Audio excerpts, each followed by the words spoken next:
Bonjour à tous et à toutes. Aujourd'hui, une petite vidéo sur la prière. La prière efficace, celle qui va apporter du fruit, celle qui va amener la vie, celle qui accomplit la volonté de Dieu. On va lire un passage dans Matthieu 7, je vais commencer au verset 21, où il est dit « Pour entrer dans le royaume des cieux, il ne suffit pas de me dire « Seigneur, Seigneur », il faut accomplir la volonté de mon Père céleste.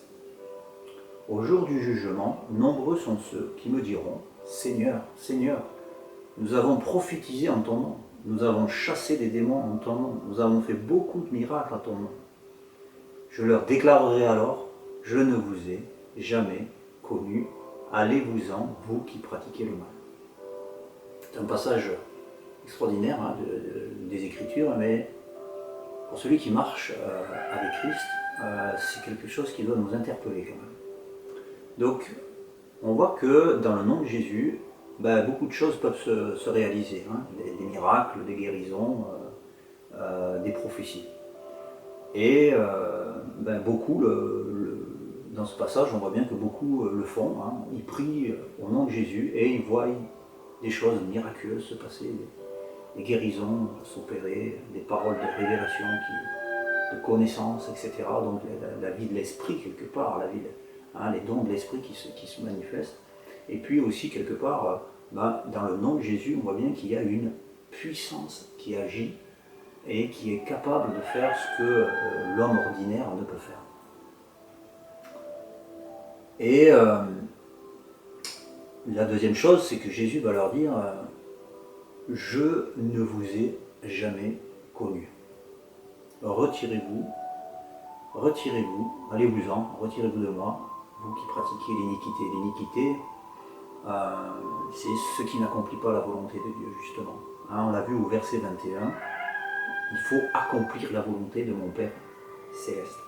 Donc, il y a une notion qui est importante, c'est le connaître. Il y a une dimension là, dans la relation, dans l'intimité, que nous devons rechercher, visiblement, vu ce passage, avant toute autre chose. L'intimité, la relation, le degré de relation intime avec le Seigneur, une relation comme une relation avec, entre un homme et une femme qui sont mariés, qui ont fait alliance ensemble et qui ont une intimité que personne d'autre peut connaître. Il y a un homme et une femme qui créent une intimité, qui se connaissent dans l'intimité et qui apprennent à se connaître dans cette intimité, à se faire confiance, à s'aimer dans cette intimité, etc. Et Jésus, visiblement, nous appelle à le connaître. Et du coup, connaître quelqu'un, c'est connaître qui il est. C'est-à-dire, qu'est-ce qu'il représente, c'est-à-dire son nom. Connaître Jésus, c'est connaître son nom dans le sens, je sais qui il est. Quand vous rencontrez quelqu'un pour la première fois et qui se présente et qui s'appelle un tel, eh bien, vous ne pouvez plus dire que vous ne le connaissez pas. Puisqu'il s'est présenté, il vous a donné son nom, et il s'est présenté, vous connaissez son nom, vous ne pouvez plus dire que vous ne le connaissez pas. Évidemment, la relation n'est pas encore intime, mais c'est un début à la relation. Vous commencez à le connaître. Et quelque part, avec le Christ, avec Jésus, c'est la même chose. Il nous demande à le connaître, à se présenter. Il demande à se présenter à nous, et il nous demande aussi à ce que nous nous présentions à lui, pour établir une relation et progresser tranquillement vers une relation d'intimité, une relation d'amour en fait. C'est une alliance qu'il a fait avec nous, une alliance d'amour. Et donc, c'est comme toutes les relations d'amour, elles demandent à être approfondies. On n'a jamais terminé de se découvrir, de se connaître et de partager de l'amour ensemble. Gloire à Dieu. C'est la vie même finalement, de continuer à croître dans cet amour, dans cette connaissance de ce que c'est que l'amour. Donc Dieu nous appelle à le connaître personnellement. On peut l'avoir fait sauveur, mais la question est-ce qu'on l'a fait Seigneur sur notre vie? Donc il nous demande à ce qu'on le connaisse de manière plus intime. Il nous demande aussi à nous dévoiler de façon plus intime à lui. Hein, de se dévoiler, c'est-à-dire tel que nous sommes, pour justement commencer à rentrer dans cette relation, dans cette connaissance de l'un et de l'autre, sans filtre, sans paravent, sans rien qui puisse faire barrage entre nous. Nous sommes en totale vérité l'un envers l'autre. Jésus nous appelle à rentrer dans cette dimension, dans le fait de se connaître l'un et l'autre. Donc, il y a trois versets ils étaient attirés en fait par trois versets qui, à mon avis, résonnent les uns avec les autres. C'est comme si Jésus nous montrait en fait le chemin. Dans Jacques 5,16, il est dit « La prière fervente du juste agit avec une grande force », suivant les versions de la Bible. La prière fervente, c'est-à-dire où la prière énergique, celle où on met en action, celle où on se met en mouvement. Hein. Il y a une notion de mouvement, d'engagement dans cette prière. Agit avec une grande force, c'est-à-dire avec aussi, ça pourrait être traduit par une grande puissance, c'est-à-dire qu'il va se passer quelque chose. Cette prière-là va amener un changement, va amener une guérison, va transformer la situation. Hein, il y a un pouvoir comme ça de transformation, un pouvoir qui va de pouvoir de transformer les choses. C'est la prière du juste. Dans Hébreux 10, 38, il est dit « Le juste vivra par la foi ». Et enfin, dans Romains 10, 17, il est dit « La foi vient de ce que l'on entend, et ce qu'on entend vient de la parole de Christ ». On voit dans ces trois versets qu'il y a des termes qui reviennent, des mots qui reviennent, comme le mot juste, comme le mot foi. La prière du juste agit avec une grande force. Mais le juste, c'est qui? Le juste, c'est celui qui vivra par la foi. La foi, c'est quoi? Ce qu'on entend, c'est ce qui vient et ce qu'on entend de la parole de Christ. La foi vient de ce que l'on entend, et ce qu'on entend vient de la parole de Christ. Donc le juste, c'est celui qui vit suivant ce qu'il entend. Et ce qu'il entend, c'est la parole de Christ. C'est le rhéma. Cette parole ici, c'est le mot grec rhéma, c'est-à-dire une parole révélée, une parole inspirée, une parole qui lui est adressée. Une parole qui m'est adressée personnellement. D'accord ? Le juste donc vit selon la parole, selon les paroles qui lui sont révélées.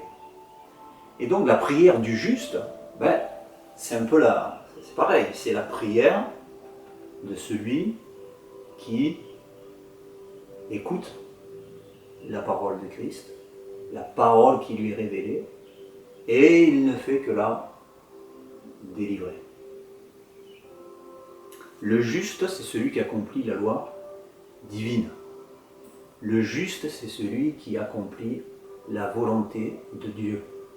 La volonté de Dieu se transmet, se propage à travers la parole. La parole, c'est une force qui agit, c'est une force qui est en mouvement. D'accord ? La parole, c'est le son, c'est le souffle, c'est un mouvement, c'est une vibration. Donc c'est quelque chose qui se déplace, c'est quelque chose qui va avoir un impact. D'accord ? Donc, la prière efficace, c'est une prière que nous allons faire par l'inspiration de l'Esprit Saint qui vit en nous, par la révélation d'une parole qui nous est révélée intérieurement par l'Esprit Saint en nous. Donc la prière que le Seigneur nous appelle à faire, c'est celle-ci. pour éviter quoi justement? Pour éviter ce qui arriverait à ces personnes qui ont prié au nom de Jésus, qui ont prophétisé au nom de Jésus, qui ont guéri au nom de Jésus, et qui finalement le Seigneur me dit, je ne vous connais pas. La première des choses, c'est de chercher la relation, de chercher à connaître le Christ, à connaître l'Esprit Saint qui est en nous. Parce que si nous le connaissons, nous allons établir une relation avec. Et quand il y a une relation, il y a une communication. Ça veut dire que je suis capable d'entendre la voix de Dieu. Je suis capable de communiquer avec lui. Et lui également. Il m'écoute et il me parle. Il me parle, c'est le réma, c'est la parole qui m'est révélée. Donc, le Seigneur, certainement, pour qu'on puisse accomplir la volonté de Dieu et qu'on ait une prière qui soit agréée par Dieu, c'est uniquement celle qui vient de la révélation, c'est-à-dire ce qui vient de l'Esprit Saint en nous qui va nous révéler comment il faut que nous prions. Donc avant de prier, frères et sœurs, soyons vigilants à ce que nous allons déclarer, ça vienne de l'Esprit Saint. Sinon c'est une prière qui est charnelle. C'est une prière qui vient de notre intelligence. C'est une prière qui vient de nos conceptions, de comment les choses doivent être faites, de ce qui est juste et de ce qui est injuste.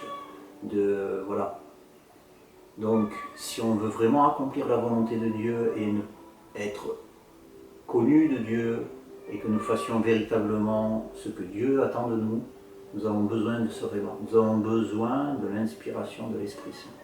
Nous avons donc besoin d'abord d'écouter ce que Dieu dit en nous. Imaginons que quelqu'un vous demande la prière, peu importe la raison, une maladie, une situation compliquée, voilà, ou qui demande une direction de Dieu. Peu importe, hein, on peut solliciter le corps, voilà, des fois on a besoin des uns et des autres. Donc, comment on fait les choses? Est-ce que je fais les choses selon ma manière, selon mon intelligence, comment moi je perçois les choses, ou est-ce que je reconnais que je ne sais rien? Je reconnais que je ne peux pas, moi j'ai pas de solution en réalité, mais j'ai foi que le Christ, lui, a la solution pour toi. Le Christ, lui, connaît toutes choses, et lui sait comment faire les choses. Donc, je vais aller le voir, je vais aller en sa présence, et je vais écouter. Et je vais attendre et écouter justement cette inspiration d'esprit, cette révélation qui va venir. Et quand j'aurai la conviction que ce que j'ai sur le cœur, ça vient de Dieu, alors je pourrai commencer ma prière. Alors je pourrai commencer à déclarer ce que la parole de Christ m'a révélé. Je déclare à voix haute la parole de Christ. Ce n'est plus moi qui parle, c'est Christ qui parle en moi. Hein, vous connaissez ce verset, ce n'est plus moi qui vis, c'est Christ qui vit en moi. Non mais là, c'est quelque part, c'est ça, dans la prière. La prière efficace, ce n'est plus moi qui prie, c'est Christ qui prie en moi. Ce n'est plus moi qui parle, c'est Christ qui parle en moi. Ce n'est plus moi qui pose les mains, mais c'est Christ qui te pose les mains.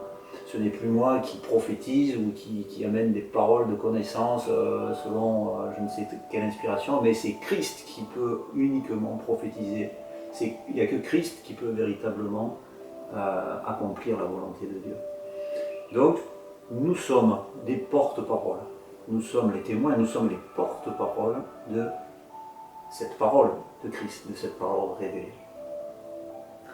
Donc frères et sœurs, je vous encourage véritablement dans la prière au nom de Jésus. Ça n'est pas une formule magique, même s'il y a une puissance dans ce nom et que certains pourront prier dans le nom de Jésus et avoir des résultats. Ça ne veut pas forcément dire qu'on a établi une relation de proximité, qu'on a établi une véritable, même, j'allais dire qu'on ait fait une véritable rencontre avec le Christ.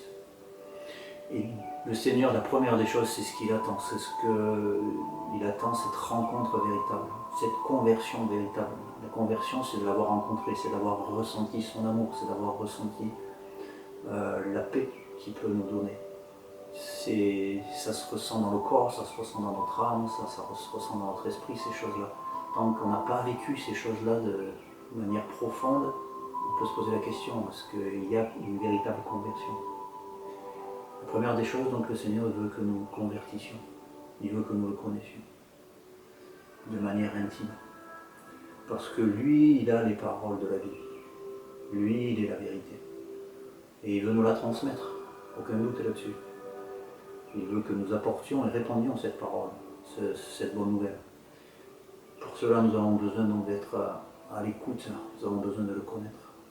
Donc frères et sœurs, je vous encourage, évidemment, certains marchent déjà sur ce chemin, hein, évidemment, d'autres le découvrent, mais c'est une constante dans notre vie. Une relation, ça se nourrit. Une relation d'amour, c'est pas une fois pour toutes, ça y est, et puis non, ça se nourrit au quotidien, ça s'entretient, hein, c'est comme un feu. Si on ne met pas de bois dans le feu va s'éteindre. On a besoin d'alimenter le feu, on a besoin de mettre du bois et d'alimenter pour que la flamme ne disparaisse pas. Et au contraire, on veut rajouter du bois pour que la flamme grandisse, pour que la chaleur et la lumière puissent continuer à se répandre autour de nous. Je vous encourage véritablement et par la même façon moi-même aussi, je m'encourage à continuer à rechercher cette intimité, à rechercher la présence de Dieu, pour que notre prière devienne efficace, devienne une prière selon sa volonté, pour que cela porte du fruit, pour que cela amène la vie autour de nous. Voilà frères et sœurs, un petit message aujourd'hui sur cette prière efficace. Je vous dis à bientôt. Au revoir.